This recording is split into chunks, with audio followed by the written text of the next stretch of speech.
It is now 4 p.m. on November 17th, and I would call the meeting of the Wolfeboro Police Commission to order at this time, and invite everybody here to stand and join me in the Pledge of Allegiance. I pledge allegiance to the flag of the United States of America and to the republic for which it stands, one nation, under God, indivisible, with liberty and justice for all. Thank you. I will entertain a motion on our minutes from our October 19th, 2022 meeting. I would move that we accept the minutes as prepared. Okay, we have a motion to move as written. I second it. Seconded. I'm sorry. Motion made by Commissioner O'Brien, seconded by Commissioner Coop. All in favor? Aye. Okay. Non-public, what do we have for non-public? We have I have one item for non-public, Okay. and it's dealing with personnel budgetary contract items. We just got to put we got to vote on putting some money in a contract. Understood. So,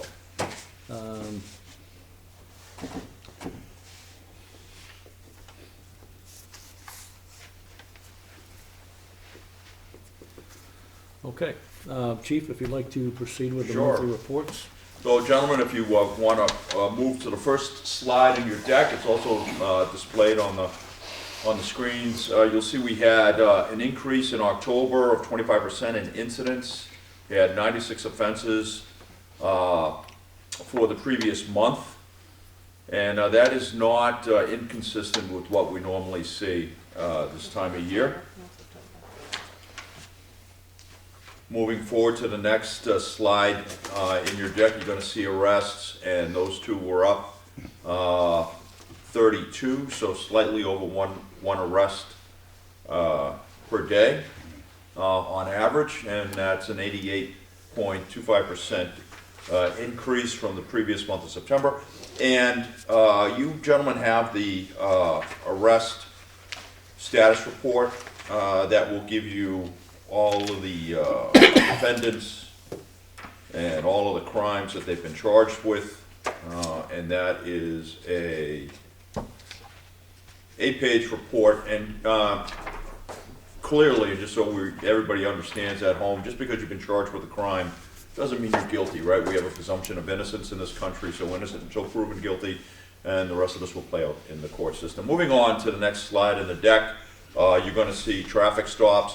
And we're actually down a little, 16.41%. That's coming off a reasonably busy month of September. Of that, 16 tickets were given out, 9.81% chance of getting a ticket for the month of October. So that's actually still a little high from what we normally see. And one of the things I do want to mention is that, October, by mid-October or so, we're ending our highway safety grants. We're ending the previous month's highway safety grants, or the previous fiscal year's safety grants. And remember, the federal government, because these are federal government funded grants, and we're on their budgetary cycle. So now we're into fiscal year 23 grants, right? That pick up in October. So we don't do a lot of those grants in this particular quarter. Most of our grants are done toward the last 2 quarters of the federal fiscal year. So this is not uncharacteristic. See a little dip. And you're going to be down on stops when you notice the incidents and arrests are high. That's right. So our officers are going to be doing the investigations and doing the arrests. They're not going to be able to get on the road. It's a juggling act, right? And if you're heavy in incidents and arrests, you're gonna be light on traffic stops and so forth. And vice versa, if you're heavy on traffic crashes and traffic stops, you're probably gonna be light on incidents and arrests. So one last thing I do want to mention on traffic stuff, we're still seeing an awful lot of cars that are uninspected, unregistered. In fact, the other day I was in heavy traffic on South Main Street in the compact portion of town, and I saw a pickup truck pass me with a blue 12 on the windshield. Okay, so congratulations, Mr. Blue 12. You're running a little over 11 and a half months uninspected. No one has stopped you yet. Good for you. You're a little overdue for inspection. If you're overdue for inspection, one might, and I couldn't see the plate because I was in heavy traffic and I couldn't see if the vehicle was properly registered or not, but that's usually an indication that the vehicle is not registered either. And then one would want to make you ask, hey, have you taken a look at your license yet? Folks, take a look at your license and make sure that your license is not expired, right? That's something else we see a lot of.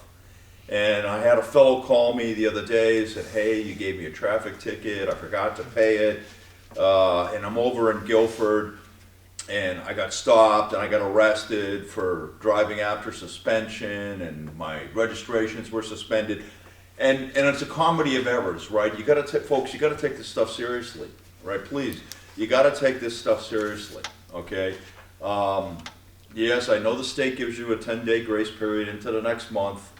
You're still uninspected, even though you have a 10-day grace period. Go get your car inspected. Go get it registered, right? Please, just comply with the law. And that's a pet peeve of not mine, but please go do that stuff because you're gambling with your license and your registrations. Don't do that because the tickets, the fines are really high. So go get that stuff done. And if you are given a ticket, right, pay it. Or fight it. I don't care what you do. You check not guilty. If you think I'm what, that's fine. We'll go to court and you can have you say in front of a judge. But do something, because if you don't do it, if you don't take action on that ticket, the state is going to suspend your license. And we see this happening time and again. We're constantly getting these phone calls, and now it's too late. Now it has to be dealt with in the courts by the judge, and that means you're going to have to take off time from work, and you have to go and state your case in front of a judge, and it's a hassle that nobody wants, right? So, words to the wise. All right, collisions, we're up a little, and you see that also a 25% increase in collisions. And oh by the way, so we had the first significant fall of the season yesterday, and we had at least 6 car crashes. Seems like a vast majority of them were wrapping around phone poles. Utility poles by the side of the road. So traffic crash is going to be up, all right? And I know I always give a little spiel at the end of this that if you don't have to go out in times of inclement weather, don't, because it's dangerous and it's the first snow of the season and it was slippery and icy and wet out there enough. I understand, but be careful out there. So gentlemen, November, we're probably going to see a spike in car crashes.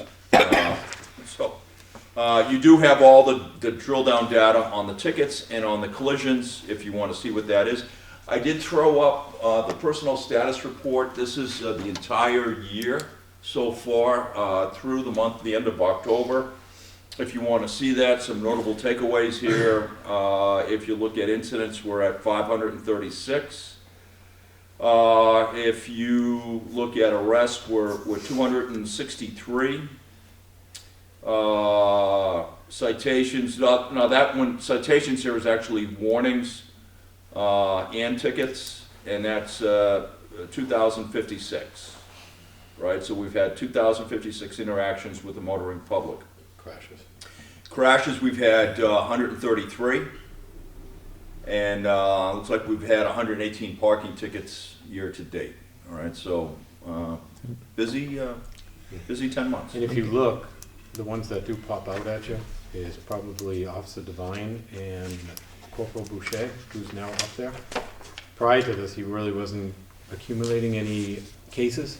He was actually doing the juvenile prosecution and evidence, so now he's doing cases as he's the part-time SRO up at the school, so he already has 16, and Officer Devine has 120. Granted, some of that 120 is summertime, but not a lot. So, also by way of explanation, thank you, Tom Bell, for asking a question. Tom Bell, our liaison to the Budget Committee, had sent me an email asking me some questions. So I called Chief Keaton, who's now chief up in Bartlett, and I asked him, I said, hey, Chris, 22 years ago when the SRO, what was the your caseload like, and what was the population density of the schools and so forth and so on. And so we spent about 20 or so minutes on the phone talking specifically about that. And he would run about 75 cases a year. He said that was about his average, 70, 75 in that neighborhood. And look at Mary, so at the end of October, the year's not even out, and she's at, according to this 120, I think she's at 125 now. She's got an additional 5 cases that she's picked up just from the period of time that this slide was produced. In the week that she was on vacation, Jason picked up 12. And that's correct. Yeah. And last year, I think Jason dispensed with, so there's truth in advertising, Jason dispensed with about 43 cases last year. So those were through the court system in his capacity as the JSO.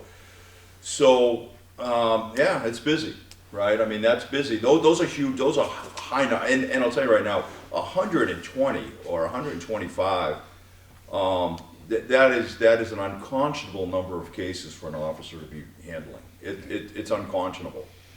It's like, how do you do your day job? Right? Yeah, so to say that we're getting a pound of flesh out of Mary would be an understatement, okay? I mean, so she wins, she gets a free set of steak knives. That's just an unbelievable heavy caseload, and there's just no other word for it. So moving on, what you have here is, let me back up a slide. Go to the next slide, Cam.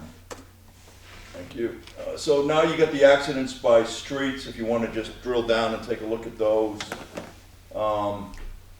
I don't think there's any mystery there. You can take a look at the big offenders there. And those also are heavily patrolled streets as well.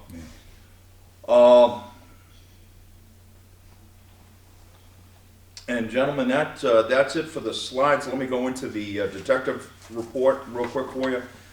Detective Emerson executed a search warrant on a residence where approximately 25 cats were removed from a residence. The residence was deemed inhabitable by the town of Wolfeboro, and they posted the residence, condemned it. Pardon? That should be uninhabitable. Uninhabitable, right, uninhabitable. And condemned it as it was unsafe for healthy living. Detective Emerson handled 2 fraud cases, a dog bite case, and investigated a theft from a local store. And he also located a wanted subject with an active warrant, and the subject was subsequently arrested. Percentage of cases closed this month was 78%. Percentage of new cases closed during arrest this month was 22%, and percentage of entire caseload closed is 76%. Now, with that cat case, that was also developed by Lieutenant Maloney, and Heather Callaghan is our new municipal conservation officer, assisted with that, and in fact did a lion's share of the work. And so that was a very difficult case, and I just want to say thank you to Lieutenant Maloney, and put out a strong attaboy to Heather. She hit the ground running, and she's proven to be a tremendous asset, and the officers, I think, are very happy to have her on board. She's also handled a number of issues and animal issues, related issues, including issues dealing with livestock. So I don't think we could have a better person doing that job. So we're real happy with her performance, and so things are going really well in that regard. So. And who else to thank on that is Detective Emerson, who helped Heather inside that residence. Oh, that was yeah. It can be disgusting. Yeah. I'll be honest with you. I could not make it through the entryway door before I had to turn around and exit. It was impossible. I don't know how they did it, to be honest with you. And so that was a tough case. So kudos to that team for handling that situation, where it's now in the courts and it's now moving its way through, and we'll have a resolution, hopefully sometime in the middle of next year, right? Without Detective Emerson and MCO Callaghanis, I honestly don't know how we would have actually been able to execute that search warrant thoroughly. And absolutely. Was it 26 cats taken out? I actually believe the final count was 22. 22 cats, okay. So, and a number of these cats were ill, right? There were issues with the vast majority of the cats. Yep, numerous issues, and we're still looking at that and exploring criminal charges. It's still open, but we're still looking at that right now. Yeah. So I want to move on now, Mr. Chairman, with the SRO reports. Please. Notice I said reports, plural. October was the second month of school for SRO Divine.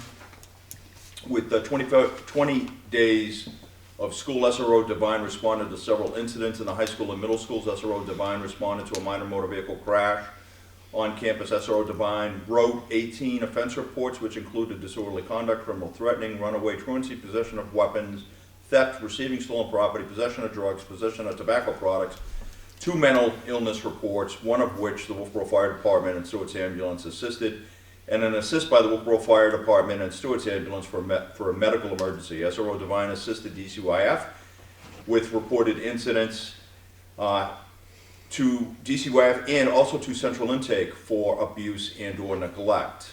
Numerous bus incidents were reported regarding automobile drivers avoiding the flashing bus lights and stop signs in multiple towns. Wolfeboro PD officers were made aware and were asked to follow these buses during the morning and afternoon routes.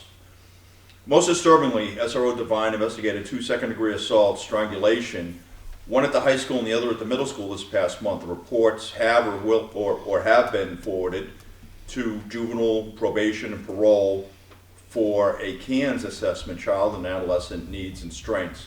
This program started in Carroll County on October 1st. The program is to be used prior to any delinquency petition being filed in the court and is designed to foster youth success. A JPPO that's a juvenile parole probation officer, will attempt to voluntarily meet with the child and family to limit probation to youth who have committed serious and repeat offenses and pose a high risk to public safety. The JPPO will facilitate a family-engaged case planning process and use initiatives and opportunities to explore youth's interests and develop their skills. All of this is with a goal in mind to build partnerships with families and community organizations to connect youth with positive role models and constructive activities in their neighborhoods, and is designed for better outcomes. As of October 27th, SRO Divine had submitted 3 CANS referrals with 1 pending. So if you remember, Mr. Chairman, when we were at the school security School and safety safety task force, yes. yeah, that meeting that we did up at the high school, they were talking about, and it came up during conversation, that the state was basically doing the same thing that we were doing. Right. We were first, then the state came to the fight late, but at least they're in the fight now. This is exactly what the JSO and position was really designed to do, but the state has essentially taken that role over, that responsibility over, and it's a good thing because it's going to standardize it throughout the entire state. Now, I think there will be some road bumps and some hiccups as we move through this, but I'm definitely supportive of this because I think it's a good thing. It's a good idea, and you see there's a strong component with getting into the families and assessing issues and getting resources put into those families to help address some of these problems to get better outcomes. The whole thing is designed to stop the systemic issues that we've been seeing. You've heard me talk before, when we're arresting 3 and 4 generations of the same family, we know we have issues in a particular family, right? And whatever we're doing is not working, so now we're gonna have to change the strategy and work holistically with that family to fix what issues there are, so we stop this recidivism that we're dealing with. So it's a work in progress. Yeah, no, it's, SRO Divine investigated the sale and distribution of tobacco products to minors. She also participated in an undercover compliance check with the New Hampshire Liquor Commission after receiving information from students where they were purchasing tobacco products.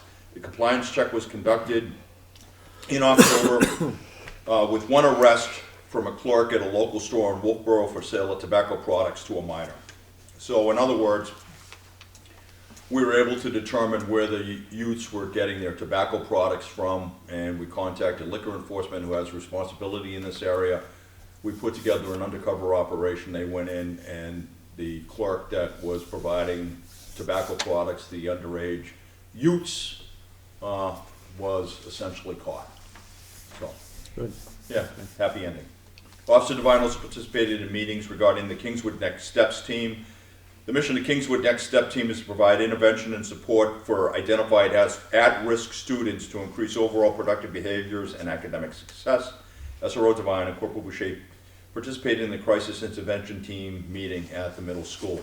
So this is something too that our newest part-time school resource officer, Corporal Jason Boucher, will be doing with the Carpenter and Crescent Lake schools as well.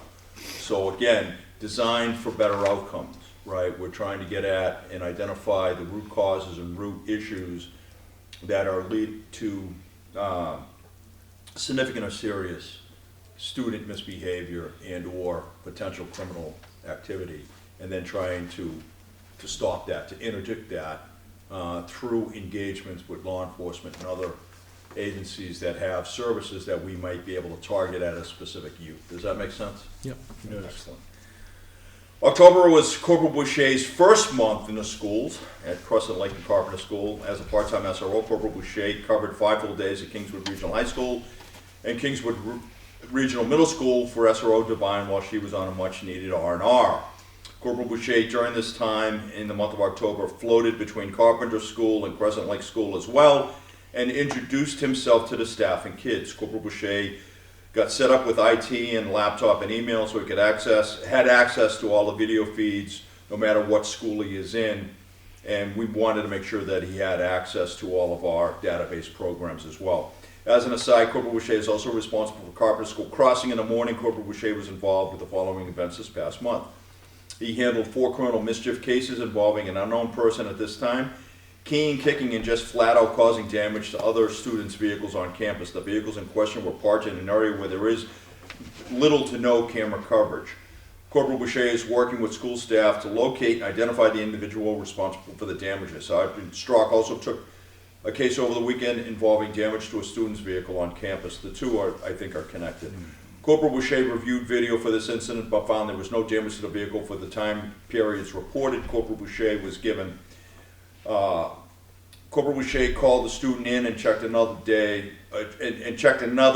which was also turned up negative results. Corporal Boucher emailed Sergeant Strock back with his findings. Corporal Boucher is investigating damage to a Promethean board. Are you gentlemen familiar with That's that? a high-tech, yeah. Yeah, it's what it is, like a, Chalk- they don't use chalkboards anymore. No, it's a The high. smart boards, the whiteboards. Yeah, well, yeah, they don't really use Smart that board, yeah. stuff anymore. This thing is like an electronic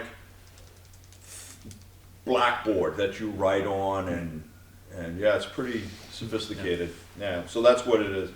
That was shattered in the classroom when a student threw a magnet which struck the school board. The magnet was apparently the size of a nickel. Principal Tatro conducted her own investigation, would narrow the suspects down. She would like to have the student come forward prior to having it turned over to the PD, but that did not happen. Corporal Boucher will interview students with parents when SRO Devine returns to work, and they're doing that. They're doing it now. Corporal Boucher also investigated a hit and run involving a Concord Coach Lines bus dropping off a team for a sporting event on campus. Corporal Boucher worked with Sarah Cousteau, and they were able to locate the video, and Corporal Boucher followed up with the safety superintendent of the bus company, who agreed to pay for all damages. So another happy ending. Corporal Boucher worked with school staff on a fight in the female bathroom that led to both students being suspended. The fight was over a vape pen, which is illegal for them to possess and have on school property. Corporal Boucher assisted the middle school with a couple of disturbances during the month, with children having a bad day along with Crescent Lake School and a young man having a bad day as well. All were handled by the school once the peace was restored. Corporal Boucher assisted Ossipee PD with a parent reference for a suspended student for a violent attack on another student in school, and was sending messages to harm the other student. Information was gathered and emailed to Osprey PD for their follow-up. So you can see that some specifics there with things going on at the middle school and lower that really, I think, highlight the need for Additional SRO. SRO. Well, I will say that from the very first day that Corporal Boucher entered Carpenter School, he was very well received by the staff and by the students. And as I've said, as we've moved forward in our discussion, and something we'll be discussing a little bit with the warrant article, why the commission, is really pushing for an additional full-time SRO at the middle school. I'm pretty certain the word's out to everybody by now. And we've repurposed our JSO position to a part-time SRO position to handle the 2 schools that are just strictly for Wolfeboro. So with another full-time at the middle school, should that pass, I think both the high school and middle school will be better positioned, as will both the elementary schools, which already are. So, very anxious for this, all of this, I know we all are, for this stuff to move forward. But he has been very well received, and actually both schools. I've also heard from Crescent Lake School as well, and things are going well. Okay. So, looks like the dreaded chief's items are up next. Yes, Mr. Chairman, with your permission, I'll move forward. With brevity, please. Okay, there will be an end-of-year budget review, fourth quarter FY22, after the chief's presentations during the February Police Commission meeting. And so real quick, if you remember, we need to give the town finance officer a little bit of time to do her budget reconciliation. Just because of the way we do our budget here in the town of Wolfeboro, December and January have a tendency to be very busy as they're getting the budgets ready for presentation on the March warrant. So that's why we'll do it in February. That should give her enough time to reconcile the budget and give us enough time to do the same. And then I'll do an end-of-year report. And also, Mr. O'Brien, Commissioner O'Brien, that will include the goals and objectives review as well as we normally do. I look forward. This review will close the books on that budget. Right now, we are doing, in my opinion, just okay, maybe a little bit better than okay. We just did a budget review today that I thought was very, very productive and very good. With the police and dispatch budgets, see the town finance officer's financial analysis report for the entire budget, including the PD, for the end of the third quarter, attached to the email that I sent out. So if you gentlemen go to your emails, you'll see where the town finance officer did an end of quarter financial report ending third quarter fiscal year of 22. Of course, our budget is part of that. It's current as of the end of October. Very good. Excellent analysis by the town's finance officer. And I think it paints a very good picture for the Wolfeboro PD. The reason that, and I'm going to get to this in a minute, the reason that the captain's financial analysis is a little bit different is because where the town finance officer is ending 31 October, the captain's is really, I think when I wrote this, the date on the 17 November, 14 November is when I wrote this. The captain's analysis is about 12 November, right? So he's about 2 weeks further along in the budget, and we do it by weeks, where the finance officer is doing it by month. So She's doing multiple departments. yeah, and there's a little bit there's a little difference there when we look at hers and we look at ours. So ours is a little bit more, what's the word I'm looking for, specific and drilled down into, because it's including a couple more weeks that she's not looking at. So that's why the reports may be off. The final budget numbers may be off a little, a percent or two, but the bottom line is they're complementary to one another. But you have both reports. So if you want to see what we were at the end of October, you can do that. You want to see where we're at as of essentially the 12th or so of November. That's where you want to look at the report that the captain did. So we are projecting for a within the bottom line ending to all three budgets, but it will be close, as it is every year. Just so we're clear, we're still running a little hot on gas and oil, but I think we're going to be somewhere between $5,000 to $8,000 overspent on that line. The good news is we were under the usage and we're projected to remain so through the end of the year, meaning the gasoline usage that we forecast. So we weren't over our usage, but we're over the gas expenditure, and that's because the price of gasoline jumped so high during the middle of the year. In fact, it looks like it's going to be going up again, just FYI. Lastly, though we're doing well right now, remember that as we get closer to the end of the year, we have several holidays and overtime requirements, which cause this part of the year to be very expensive in all three budgets. Budget snapshot was prepared by Captain Mark Libby. It was as of payroll week 44. We should have been 84.615% spent, and we were a little underspent on that. And you'll see his, I'm not going to go line by line, you gentlemen have it, but you'll see where we were underspent, where we were overspent. The good news is that we're underspent in all three budgets, and I think we're doing fairly well. We also added, and you can see right here in this report, that we added the red and green up-down arrows.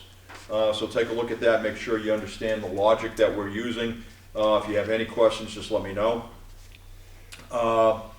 So I'll leave that for you two gentlemen to drill down on. If you have any questions, I'll address it by exception. Moving on to the fiscal year 23 budget process, we have all but completed the construction of the fiscal year 23 budget and have met the town manager's expenses up to September 22 for its turn in. COLAs and the union contract funds have yet to be completed and have yet to be put into the budget. We are up approximately 2.5% overall, well under the town manager's guidance of 8%. We had a very successful presentation to the budget committee, as you gentlemen know. Next will be warrant articles, which will start hearing on or about 27 December at 1800 hours at the library. I'm sure there will be some last minute changes as the budget now moves through the approval process. All updates made at the Commission September and October meetings have been completed and have been briefed. So I know we're going to go over some warrant articles later on. If you gentlemen have any questions, just hold that until that time and we'll move on. Personnel, I have nothing significant to report. And training, this past month, Officer Peasley attended SWAT training. Sergeant Strock attended K-9 training, and Corporal Boucher and Officer Devine attended threat assessment training in Concord. Dispatch, nothing significant to report. Operations, criminal investigations, and prosecutions. In terms of police investigations, prosecutions, and operations, the month of October was slow due to the courts. Our prosecutor continues to work through the extraordinary caseload created by the courts in terms of the response to COVID-19 pandemic. The month of October was terrible. It was a terrible month for our ability to dispense with cases. The courts allowed many continuances, and our prosecutorial team was only able to get through 6 cases. It's terrible. 5 of which were found guilty or pled guilty, and 1 was placed on file. 6 defendants were brought before the court. The conviction rate this past month is 100%, with $2,184 in fines, restitution, and penalties meted out by the courts. Hopefully next month will be better. Safety and security matters. September proved to be a busy month for traffic. We edged higher for traffic crashes, up 25%. Three crashes over 12 in the previous month. We are still realizing significant increases in traffic volumes because of a variety of reasons as briefed in preceding meetings. I suspect the traffic flow to our town will continue to be heavy all season long, so please plan for this in advance and leave early for destinations. Additionally, I believe our population density has increased significantly over the last few years, and I am forecasting that it will continue to increase for the next 3 to 5 years as folks continue to escape our major population centers and move to less densely populated areas of our country. Lastly, during significant weather events, if you don't have to go out, don't. A vast majority of our crashes, 6, just Tuesday and Wednesday occur during periods of inclement weather. Plan for needs ahead of these storms, cancel non-important appointments or events if possible. And additionally, please be mindful of sand and other debris from the fall leaf drop. This will hinder our vehicle stopping ability. Please give our very talented road crews the space and time they need to get our roads cleaned up, especially after storms, and please be careful when passing them. Thanks.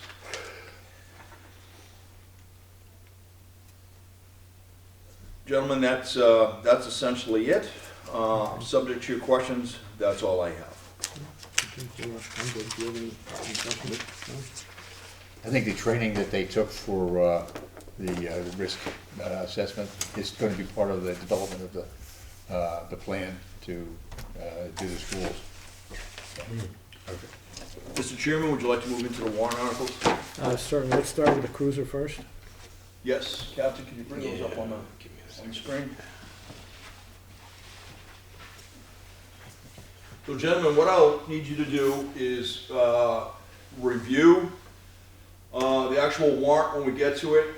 So this is the, if you will, the preamble to the article. Right now I got it just listed as Article XX until it's assigned a number by Town Hall. But you see the issue there, the police cruiser, one of our police cruisers needs replacement. And as with all mechanical items, equipment fails, becomes obsolete, and this is the same for vehicles. We've identified of our 4 Tauruses, we've rank ordered them from worst to best. And all 3 of them are tired. But we did rank order them, so we have one that we don't think is going to pass inspection next year. So the solution is go ahead and purchase a cruiser, put that in a warrant article, and then use any available monies in the police detail special revolving account to defray the cost of that cruiser. So of course that requires police commission approval, and it requires a vote of the public. Next slide, please. And gentlemen, there is the warrant article you have in front of you. To see if the town will vote to raise and appropriate the sum of $65,985 to be used to purchase a replacement police cruiser, $45,056 for the vehicle, and $20,929 for ancillary cruiser equipment. Said appropriation to be offset by, we're waiting on the dollar amount, it'll be somewhere between $5,000 and $7,000 of already existing capital in the police special detail revolving fund created in 2006. Additionally, this warrant article also grants permission to the Wolfeboro Police Commission to dispose of one existing cruiser by sale, auction, trade, or disposal, whichever is in the best interest of the town, and any said monies from such sale to be deposited into the town's general fund.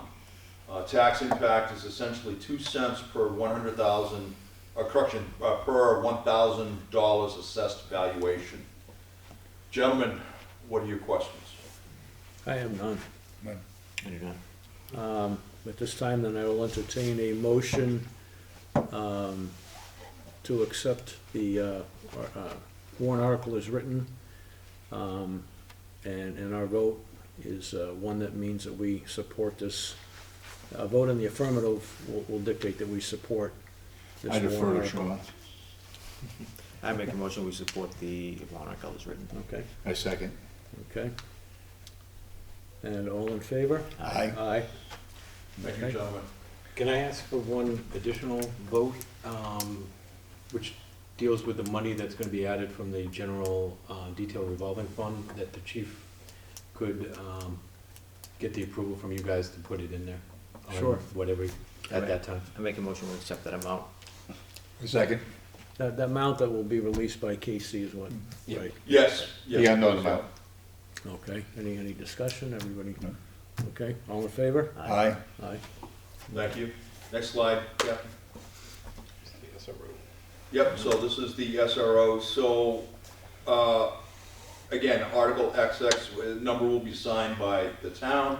Issue discussion recommendation slide. So the bottom line is we know we need a second full-time police officer to augment that SAU 49 campus. I call that the Kingswood campus, just so we're clear, right? That campus has anywhere from 1,500 to 2,000 or more students, faculty, and staff on it for approximately, we'll call it 9 months out of the year. We know the school's in session 180 days, but remember, you got weekends, you got all sorts of activities ongoing through the period of school, right? School essentially from the last week of August through sometime in the third week in June, right? That's the school season. So that period of time, we have a lot of activities and we have a very large population density on that campus. Right now, you saw that Officer Devine is running, as of the end of October, 120 cases. I believe she just picked up another 5. She's overwhelmed and she's screaming for help, and we're trying to get her the help that she needs. We're dealing with like issues at the middle school that we're dealing with at Kingswood Regional High School.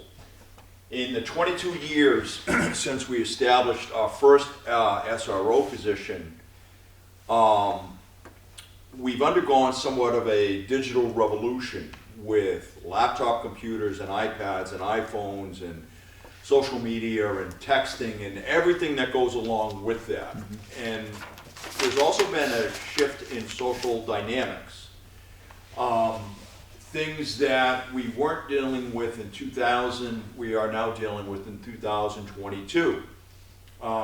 This ranges from everything that you can possibly imagine: cyberbullying, fraud cases, sexting cases, child pornography, everything that you gentlemen can possibly imagine that would be connected with the advent of social media and the digital age. So I think that's what I'm getting from people like Chief Chris Keaton when I called him and said, what's different in 2000 versus 2022? Same thing with Guy Donnelly. I had a discussion with Principal Donnelly today over these same issues. So very similar types of comments. So I believe both of those gentlemen are absolutely correct. It's the same thing that I'm thinking. And I also had a discussion with the vice SAU 49 superintendent, Heather Cummings. So similar conversations, not necessarily to that depth, but similar conversations with her. So I think the solution is to add 1 full-time SRO to the PD roles at the middle school during the school year, funded through a cost-sharing initiative between the Wolfeboro PD and SAU 49, splitting the cost 50% of paying benefits for the additional police officer for approximately 180 school days. Next slide. So this, gentlemen, is the warrant. I'll read it for the benefit of our folks at home that are listening. To see if the town will vote to raise and appropriate the sum of $72,653 for a school resource officer position for the middle school to be added to the Wolfeboro Police Department's budget, with the SAU 49 paying the town 50% of payroll and benefits for this position for up to 73 school days, August 2023 through December 2023. The SAU will raise and appropriate $22,338 to be given to the town in year 1 for August 2023 through December 2023. This position will be filled only if both the town warrant article and the SAU 49 warrant article pass. If both articles are successful, then this position will start in June of 2023 and be 100% funded in future years, with the SAU 49 paying half of payroll and benefits for up to 180 school days. Estimated tax rate impact, 2023, 0.02 cents per 1,000 assessed valuation. So real quick, 2 things are going on here in this warrant article, right? And we're saying, hey, we want We want this SRO position, essentially, it's gonna be essentially, if you will, half a year, if you follow me, from August through December, and then the January through December will be put into the following year's budget, right?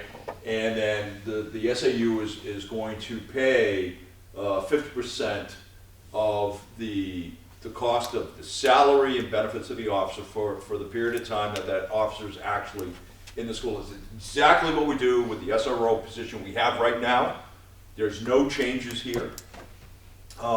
We have a process in place, and then the following school year, what will happen is the SAU will then essentially pick up a greater share because the officer's gonna be in school longer than they are, because we're starting in June, right?